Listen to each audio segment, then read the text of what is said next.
This was recent. I just moved into a new house about 6 months ago. Our living room connects to all the other rooms in the house, including the laundry room. On this one particular day, I walked into the living room and the laundry door was wide open. That's weird, I thought to myself. I shut it after that. Maybe I forgot to close it. I picked up the trash bag and took it outside. When I came back in, the door was open again. It makes me a bit uneasy, but this time I shut it and make sure I shut it.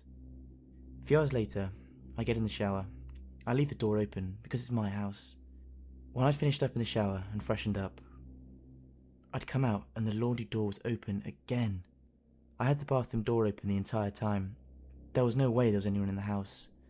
The dog didn't bark, so I'm certain, absolutely certain, that there was no one opening this door. I slammed it shut. About a week later, it was late in the night. My wife was away on a business trip. I was just laying on the couch in the living room, watching TV.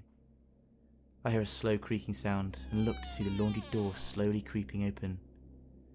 The dog starts going mad and barking in the direction of the door.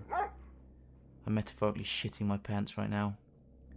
With the only light being the TV, it's pretty dark. I couldn't see anything. I turn on the light and yell, "Hello? Is anyone there?" No answer. I grabbed my baseball bat. I figured if anyone was there, I'd have a pretty good chance of winning should things get ugly. I swing open the door and turn on the light. Nothing. Nothing is there. I was extremely unsettled at that point. I immediately called my wife to tell her what the bloody hell was going on. The first thing she asks is, "Do you have the window open?"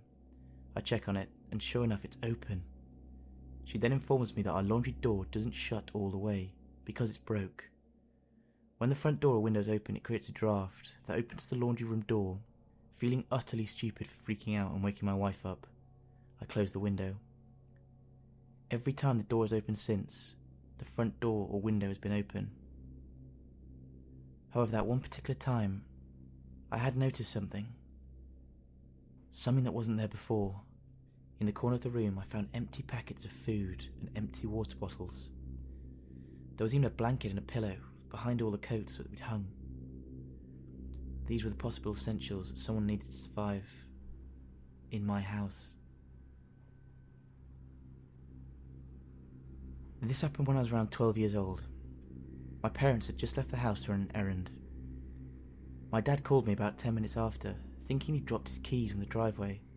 He of course asked me to go out and check, so while still on the phone with him, I stepped outside and started looking around for the keys. A few seconds later, I look up to see a man standing over me. He was drunk. He was drunk as a skunk and wobbling at the end of our drive with his bike in one hand and a golf club in the other. When he realised I was outside, he slurred to me, "Oh hi, Remarkable, is your dad home?" Obviously I freaked the fuck out. I started slowly moving back into the house and basically yelled, "He's not home now, sorry." I immediately locked all the doors and started freaking out to my dad on the phone, telling him to come home. I hung up on him and dialed 911 to report the fucktard. 911, what's your emergency? I specifically remember talking to the operator and trying to speak in a very adult manner on the phone, and referred to him as intoxicated rather than drunk. Anyways, the guy took off as soon as I went inside. My parents came home shortly after he left, losing their shit at me. It was my fault he showed up apparently. How ridiculous. The cops came soon after them, but didn't really do anything. Luckily, we did find out who that son of a bitch was, so we were able to give all the info to the cops. A few months later, my dad was picking my brother and I up from school, and we ran into that drunk bastard again. My dad basically confronted him about showing up at our house, and he denied it, and accused me of lying. They got into a pretty heated argument, and ended up with him following us home in his truck. My dad told him to fuck off, and that he better not show up again, because he's a gun owner and he will not hesitate to protect us if he needs to. I ended up ghosting his daughter, purely because I didn't want to talk to her about what happened with her dad showing up at my house. I was maybe 16 years old, and I was kind of a rebellious kid. I joined Tinder to meet some older guys, and I matched with this really attractive 20-year-old that seemed really into me. How naive I was. Anyway, he asked to pick me up from school that following day to get ice cream and walk around the nearby lake. I of course said yes. He picked me up and we had a great conversation, nothing weird, and it seemed like we really enjoyed each other's company. When we got to the lake, no one was there because it was the middle of October and cold on the water. We walked about halfway around the lake, and that's when it got weird. He started talking to me about crime documentaries and how he studied them and knew how to kill someone without getting caught. He started making tracks in the mud and said that he'd want to wear big shoes so the police couldn't match him on his shoe size.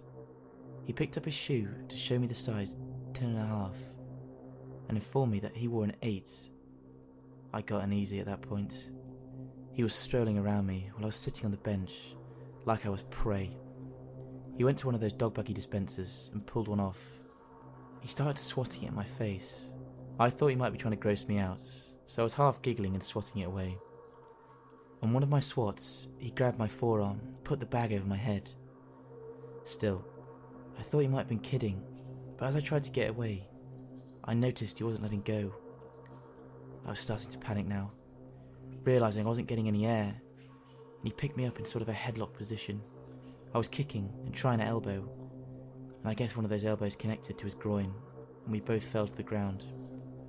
He laughed and said, "You've got more fight in you than I thought you did. I was just going to make you pass out, but I didn't even get that far. I'm proud of you."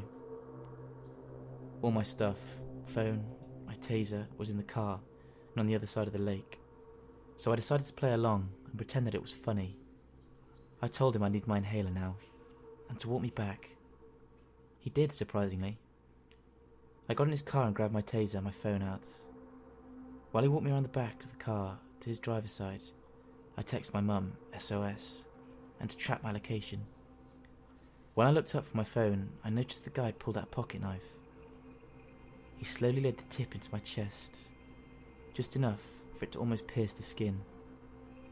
He just blankly stared at me, and this went on for about a full 30 seconds. I don't know why, but I said, "You're not going to do it." This seemed to snap him out of it, and he paused, and then hysterically laughed. Between laughs he got out, "That's the second time I could have killed you today." The whole drive home, he proceeded to tell me about how he would have raped and mutilated my body if I had accidentally died that day. I got home and bolted out of his car. As soon as I did, I sped off. I got a dick pic later that night, and then he blocked me. I looked him up, and it turns out he was actually 27 years old, and had a criminal record for domestic violence. That's all I could get of him though. I reported it to the police, but nothing came of it. Probably because I wasn't willing to tell my parents what happened.